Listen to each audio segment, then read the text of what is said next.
Hi, everybody. Welcome to Making the Grade. I'm Michelle Edmonds with Idaho News 6. So nice to be with you all this morning. Maybe we should call this the Back to School edition because since March, Kevin Richert and I from Idaho Education News, who I'll bring in now to join me for Making the Grade, and I have been talking about how are we safely going to go back to school. And Kevin, plenty of Idaho students are in classrooms or online doing their learning.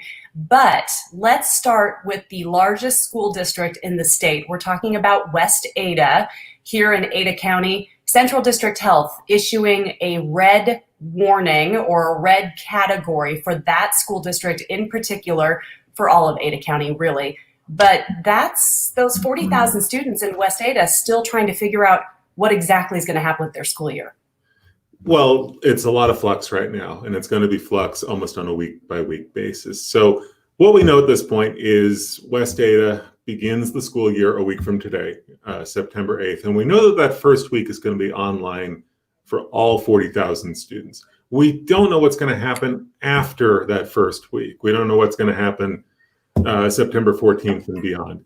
What Central District Health came out with on Monday was its weekly recommendations on the coronavirus spread. And what CDH said is what CDH has been saying for the better part of a month here, that schools in Ada County should remain online only because the spread of coronavirus in Ada County continues to be significant.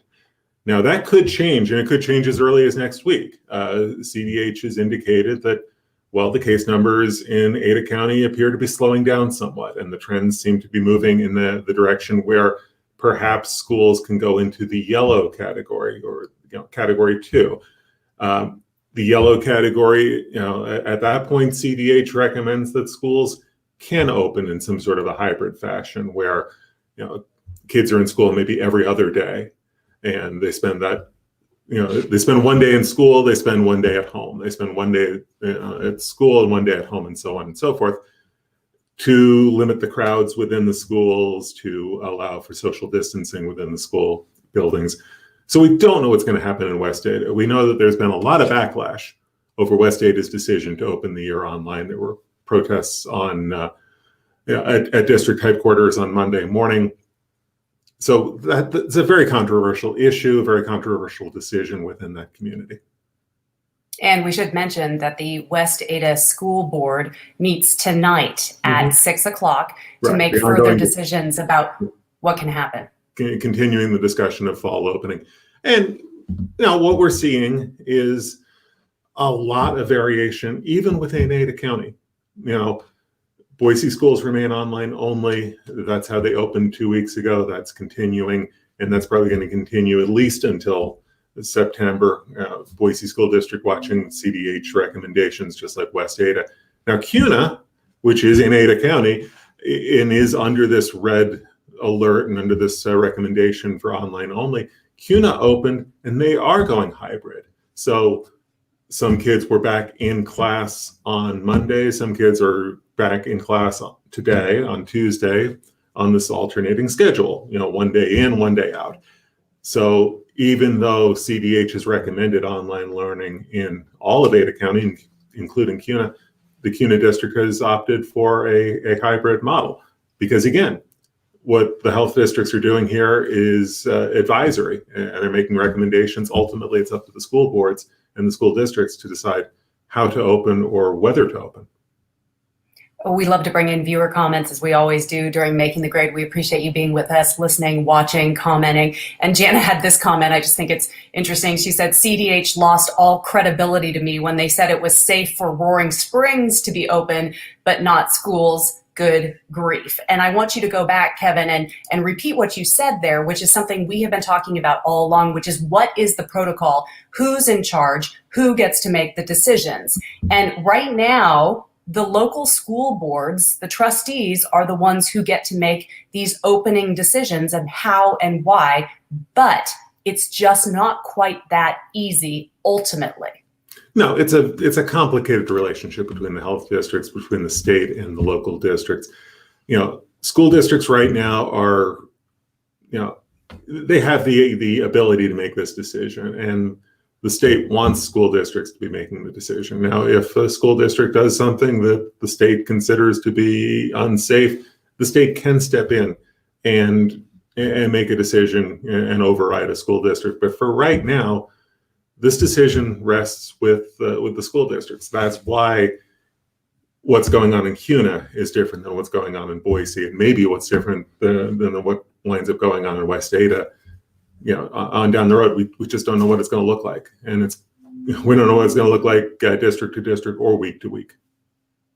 True point. Connie is giving us this message. She says, every other day, she's talking about being in school here, every other day literally makes no sense. So they are contagious one day, but not the next. I assume talking about the students there. And right. That's a little bit going to what the every other day model, though, is that the schools are trying to limit how many kids are in school on a given day. They're trying to limit the crowds. They're trying to encourage or enable social distancing so that they can keep kids 6 feet apart as much as possible. I mean, you're right. If a student is contagious, they're going to be contagious one way or the other. If they're asymptomatic and contagious, that's going to be a problem no matter how many kids are in school or how few kids. The idea behind the every other day is to limit the crowds and to encourage social distancing. And we should mention, too, putting up that comment from Kira there, saying basically what you were just saying there, Kevin, about social distancing with limiting the number of students, without a doubt. So many students, we saw an influx. Idaho Ed News reported on this last week after the school board, I'm talking specifically about West Ada here, after the West Ada school board met last Tuesday, there was a flood of parents trying to meet the virtual schoolhouse deadline, which was set for Wednesday. One day later, on August 26th, you had to sign up in West Ada to get into the virtual schoolhouse. And they did. They saw, as Idaho Ed News reported, 1,200 new students flood into the virtual academy. Right. So I want to say you've got more than 4,000 students now in West Ada that are enrolled in the online school. And you're right. I think exactly what's happening with parents in West Ada, similar to what we saw with parents in Boise. A lot of parents right now, they just want something that they can, rely on, that they know that they have some predictability, that they know that from week to week and from day to day that, their kids are going to be learning from home, that they're just going to have to adjust as a family to the in-home learning model. Doesn't make it easy. We know that. But I think for a lot of parents, what they're reaching for right now is just some kind of stability. Even if what's stable right now isn't optimal, at least they know it's coming, and at least they can make plans long term, as opposed to kind of riding the roller coaster maybe of school in session, school not in session. I understand that. As a parent, it's nice to know what exactly is happening with your kids and your family. I totally get that. One of the interesting things that Idaho Ed News was reporting on, Kevin, that I'd like us to touch on briefly is what the Boise School District is doing. They've kind of put together, as you reported, this coronavirus spreadsheet where they are tracking cases inside the school district. Can you tell us a little bit about that? Right. So Boise District has posted something on their website, a webpage that's going to track the case numbers from week to week and from school to school. And I think that's going to be really interesting for us to watch, to sort of see where the trends are within those schools. And that's especially important if and when Boise opens its doors and kids are back in school and teachers are back with kids. Then those numbers become really important. What we've just seen over the past couple of months is, as you can see here, 32 cases since June, largest concentration of cases in headquarters, in the central district offices. Those numbers are going to change in time, and they're going to change if and when schools open. So this is a data sheet that parents can watch, and certainly a data sheet that we as reporters are going to be watching. I'll be interested to see, Kevin, too, if other school districts follow suit and make this information quite public so that parents, teachers, other educators can have direct information. Right. I mean, K-12 and higher ed, I think we're going to be watching really closely to see how do districts and how do colleges and universities provide this information. At the higher education level, U of I and Idaho State University have web pages with up-to-date coronavirus case numbers. Boise State is working on a page that they hope to go live with in the next few days, so that parents, students, community can watch and see what's happening. Kevin, one of the other topics we have talked about so much here on Making the Grade over the summer, and it came to a head last week during the governor's special session, was the Liability Immunity Law. Now law. It was a bill. Now it's been signed into law by the governor, basically shielding, in some ways, school districts from lawsuits if somebody contracts COVID-19 inside their buildings. What was the general consensus after this law was passed? Because you even had some education groups, including the Idaho Education Association, arguing against this bill. How does this help or perhaps not help schools as they're trying to decide whether or not to bring students back inside their buildings?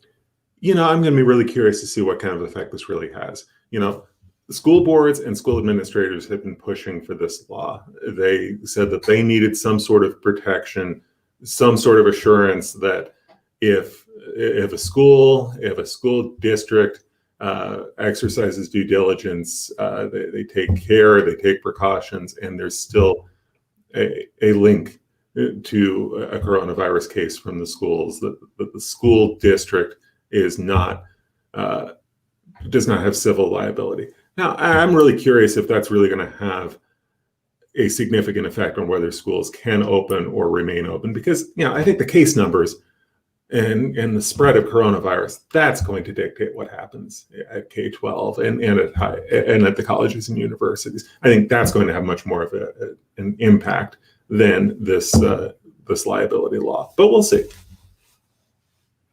Let's talk a little bit about higher education. You mentioned it just then. Boise State, you reported on a story this week talking about how Boise State's done a little bit of its own crackdown. We had already seen this at the University of Idaho 2 weeks ago, with larger groups getting together, parties off campus, and there being some crackdown there. Now it's happened right here in Boise State. Can you tell us a little bit about what happened? Right. So on Friday, Boise State announced that 3 fraternities and I want to say 18 students were placed on suspension because they were involved with large gatherings that violated the university's coronavirus policy. This is something we've been kind of watching to see and waiting to see if it would happen. And as you mentioned, University of Idaho had similar concerns and similar issues crop up before the semester opened last week. This is going to be a very critical time, these first couple of weeks, as students return to college and university campuses. What happens with those case numbers? That's going to be really telling, because and I think university administrators will tell you that their bigger concern right now is, are students doing the right things and behaving and taking proper precautions outside of the classroom setting? On the weekends, in the evenings, on their downtime, what happens with kids, and how do kids gather or not gather? Do they adhere to restrictions on large gatherings, restrictions on social distancing? We're already seeing signs that it's a problem. It's been a problem at U of I, and now it's been a problem at Boise State, and it's been a big problem with colleges and universities around the country, where you've seen spikes and you've seen hundreds of cases. Right now, the numbers at U of I and Boise State are not, at that magnitude, and you hope that it stays that way. But these large gatherings and these social gatherings are a serious concern for college administrators. It was interesting to me in that report that you did at Idaho Ed News, that the staff did there, you were reporting that only 5 of the beds at Boise State, meaning dorm rooms that have been set aside for students who come down with COVID, are actually filled right now, those living on campus. And I don't know, I took that to be a very good sign that there wasn't this overwhelming jump in numbers once students returned to campus. And, Boise State's been trying to do testing as well to make sure that they know what's going to happen with their student population. They're hoping to ramp up testing here this month and have a much more extensive student testing. But, we're still very early in this. You're right that only 5 of the 115 isolation beds are in use right now, but it does take time for the coronavirus to incubate. Students have just returned to campus here in the past week and a half. I think we really have to see where we are in a couple of weeks. I think these next couple of weeks are going to be very telling as far as how the experiment of reopening colleges and universities in Idaho, how it really works out. Let's talk about enrollment numbers too, Kevin, because you just posted a story at idahoednews.org, if people would like to go and read it, talking specifically about community colleges around the state, right here in the Treasure Valley, CWI, College of Western Idaho, hoping that they wouldn't see their enrollment decline, but it looks like it will perhaps slightly for fall, even though they are offering a whole hybrid of options to students. And I was also curious with this story, Kevin, you can talk a little bit about this, as students may choose to not go to a four-year institution because of whatever COVID-19 is doing in their own lives or their families' lives, or they just don't want to deal with going away from home, perhaps. You would think that maybe perhaps the community colleges would have seen an increase in enrollment with some of those students deciding on that model for their lives instead. So what did you find out? Well, it's kind of a mixed bag for the community colleges across the state. A couple are expecting to see some enrollment increases. CSI and College of Eastern Idaho in Idaho Falls are expecting increases. CWI, the decrease is not as dramatic as college officials had been fearing. What they're looking at right now, and the numbers are not final. We'll get better data here in the weeks to come. Right now, it looks like it's going to be about a 2% enrollment decrease, but the college had been bracing for a decrease more on the order of 15%, which would have had a much more significant effect on finances. So a 2% decrease, again, not nearly the kind of drop-off that CWI had expected. It just does come, though, on the heels of, we've seen it, years of really rapid growth on the CWI campus. We had the opportunity, Kevin, to talk with Dr. Burt Glandon during one of our town halls, Safely Back to School town halls. And as he said, he had braced for a budget cut already to make sure that they could handle the reports that were coming in nationally, as you said, of major enrollment hits this fall. So again, I look at a 2% number and think, that still shows that CWI is probably on the uptrend of all community colleges across the United States. Yeah, I would say so. I mean, I think, I don't know what's happening nationwide with community college enrollment, but I suspect that there are, a lot of community colleges around the country that would take a 2% decrease and be pretty happy to manage off of that. Community college enrollment is an interesting thing, and you kind of touched on it a little bit. In a down economy, community college enrollment especially tends to spike. People go back to school. They go and they, complete some coursework, or they go back and they try to get some professional training so that they're ready to jump back into the job market when the job market improves. So, it tends to be kind of, counter-cyclical. In a good economy, people go into the workforce. In a down economy, a lot of people look to go back to school or look to go to school. So, but this is a whole different environment, where, you have to factor in as well that maybe people are uneasy about going to college, going to face-to-face learning. CWI is going with a lot of different options to allow students to learn online, to learn in a hybrid setting, to learn, completely online, in a kind of a real-time online class, or an online class that they can take on their own time, on their own schedule. So a lot of different options available for students. Let's switch gears a little bit, Kevin. I want to touch on a story that Idaho Ed News wrote about, talking about our state superintendent, Sherry Ibarra. She had to not present her budget, but On September 1st, budgets are due from state agencies. And of course, the education budget is one we look at closely, not because we cover education, but also because it's basically 50% of the state budget itself. It is a huge amount of our tax dollars going into public education.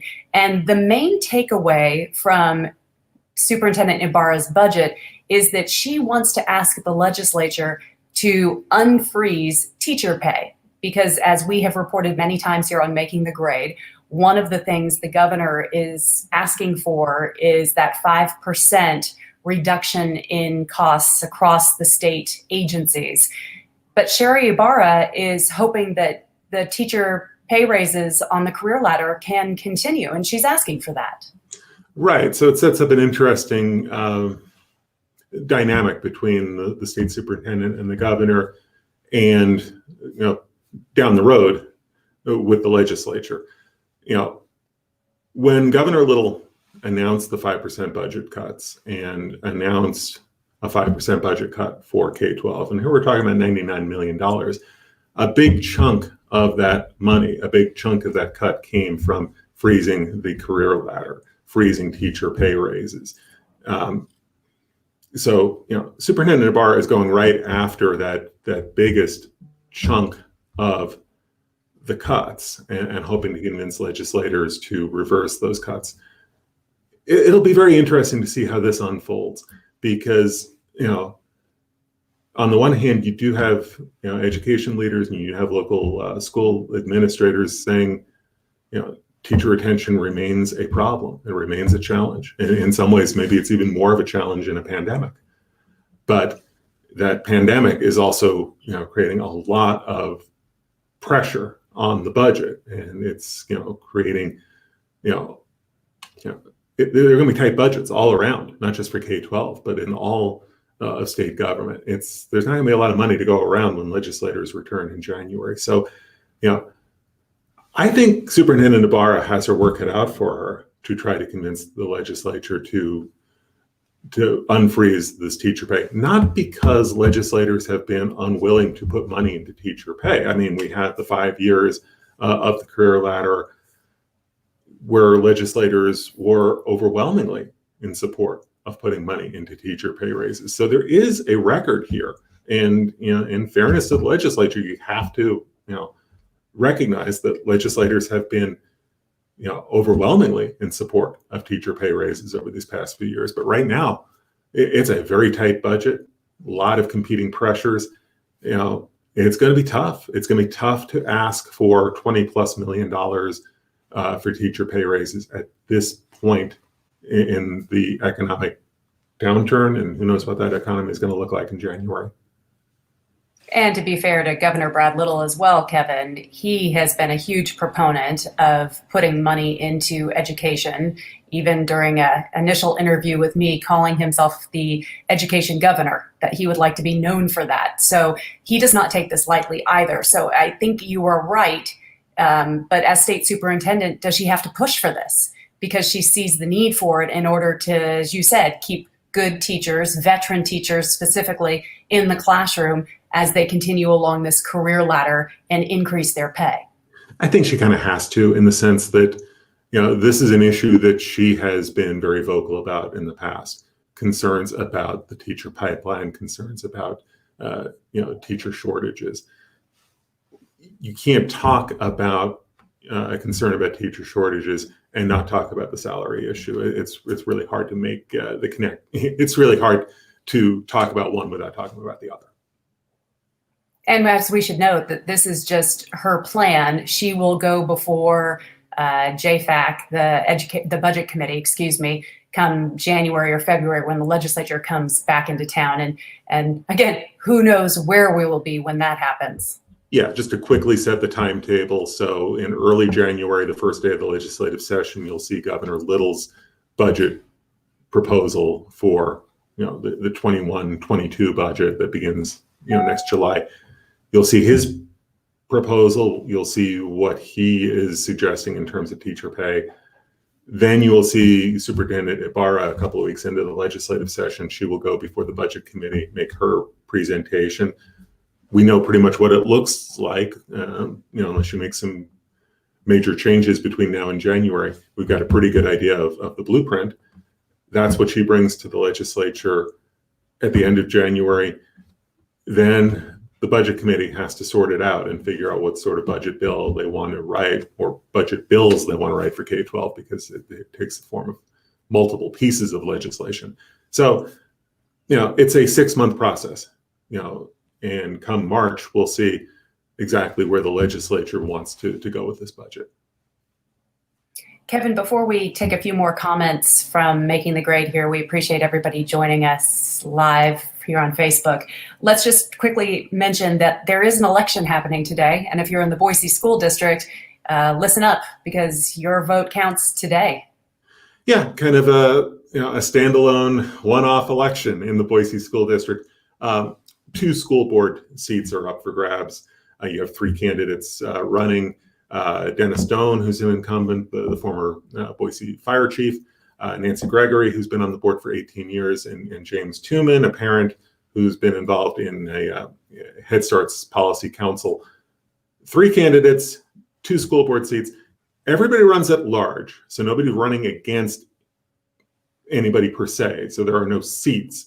So the top 2 vote getters get elected. They serve 6-year terms. And if you scroll down in our piece, the list of polling places within the Boise district, it's kind of regionalized. So, look there and see the closest polling place. And polls are open, I want to say, until 8 o'clock tonight. That's correct, 8 o'clock. Let's take a few more comments before we finish up on Making the Grade. Adam had a good point here, Kevin, and I want to refer to a story that Idaho Ed News did. And he's saying, what about parents that work full time? We're talking now about kids going back to school or online learning. How are they supposed to be home with their kids to do schoolwork and go to work full time? There is an excellent story at idahoednews.org. I don't know if you're gonna have to remind me. I think maybe Sammy did it as the reporter. But wrote that story, and it's a very good piece looking at really good. Exactly the tensions that Adam's talking about in his comment. I mean, it's difficult for any parent, but especially for parents who work full time and have to work full time away from home. I mean, not everybody has a job that affords you the luxury of work from home. So it's tough. It's tough for a lot of parents. It was tough for a lot of parents in the spring, and it still is. This is an interesting comment here from Lowell. If they open the schools, I won't be seeing my grandkids for the next 9 months. How many of you want them open because you don't want to pay a babysitter? Interesting, but I'm guessing, Lowell, that you are saying that there because you're worried for your own health if kids go back into school. And yeah. I do have to admit that in my own personal life, that's something we're battling with my mom. If kids go back into school, there's just so many decisions that families have to make and exceptions that they have to make. And as we see your comments and hear your comments, the thing is that it has to be individual choice, right? I mean, that's what school districts are finding too with offering these virtual options, that it's not a one size fits all for any family. Right. And as we talked about earlier, the number of parents who are opting now for online learning, exclusive online learning, those numbers are going to be very interesting, and we have more coverage coming on what's happening with virtual education and virtual education enrollment. And how virtual education, it may be the next wave of the future in education. I mean, in the West Ada district, they have a principal in place for that school in particular. So to see how administrators, how top people in education are going to revamp the way education is done, because for some students, it will be what's best. And of course, for many others, it will not. Right. I mean, again, I think we're learning this all over, but I think we kind of knew going in that for some kids, online learning is a really, really good option, a really viable option. For some kids, it just doesn't work as well. And it's hard. Parents, we get it. It's hard. It's just hard.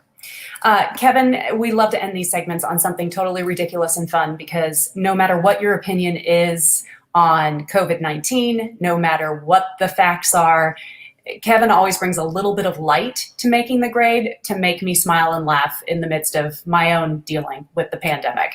So instead of Kevin's socks today, which we normally have him show off his socks for us because he's a sock connoisseur, today we got to take a little bit of a harder take on this segment, Kevin, because you actually have some hardware you'd like to show us. Yeah, sure. What you got, buddy? In the background, this is my hobby. I run, I race, but most races are on hold. I mean, most races have gone virtual for obvious reasons. They don't want a bunch of us standing around in close quarters, breathing on each other before and after a race. So most races have gone virtual.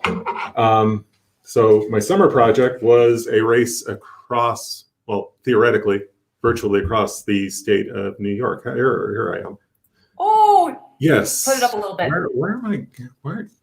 You think this there is? You go. This is like about the largest medal I've ever gotten for a race. I mean, and it's not just that it's large. I mean, it is large, but it spins too. So we can get New York State to spin. See, am I going to get the tassel? Here we go. Yeah, we gotta go. I'll be playing with this for an hour today. So I love it. Until August, I ran the equivalent of Buffalo, New York to Albany, New York, which is about 310 miles. And this is the reward for it. And we start another one next week. We start another one next week that'll be about 400 miles between day after Labor Day and Christmas Eve. So, it'll take. What state are you running across there? This one, they set it up that you're running from Washington, D.C. to Syracuse. This thing is all based in Syracuse, and the organizers are they're Syracuse University alums, and Syracuse's big basketball rivalry back in the day, the old school basketball days, was Georgetown, which is in Washington, D.C. So this was the D.C. to Syracuse run. So 400 miles between now and Christmas Eve, which will be a nice distraction from everything else.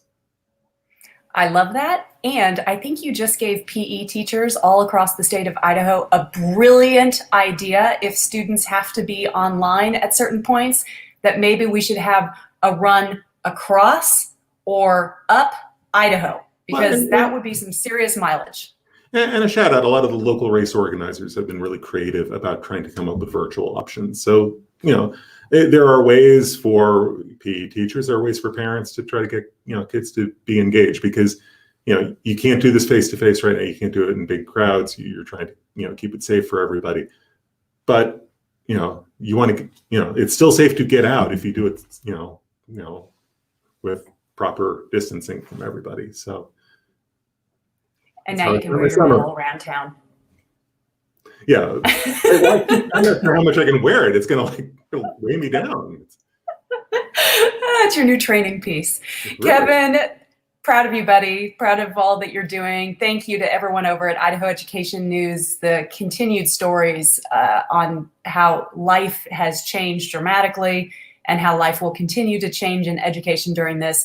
We appreciate you giving us your thoughts and your insight, and I would encourage everybody to go to idahoednews.org to read up on those stories. And specifically, if you want to see some really sweet pictures from the Boys and Girls Club and how working parents, we hear you, we get you, that this is not easy, no matter what the choices are. I would highly suggest that you go online and look at those stories. Kevin, thank you. Thank you. See you next week. Thanks, everybody, for being here for Making the Grade. We'll see you next week.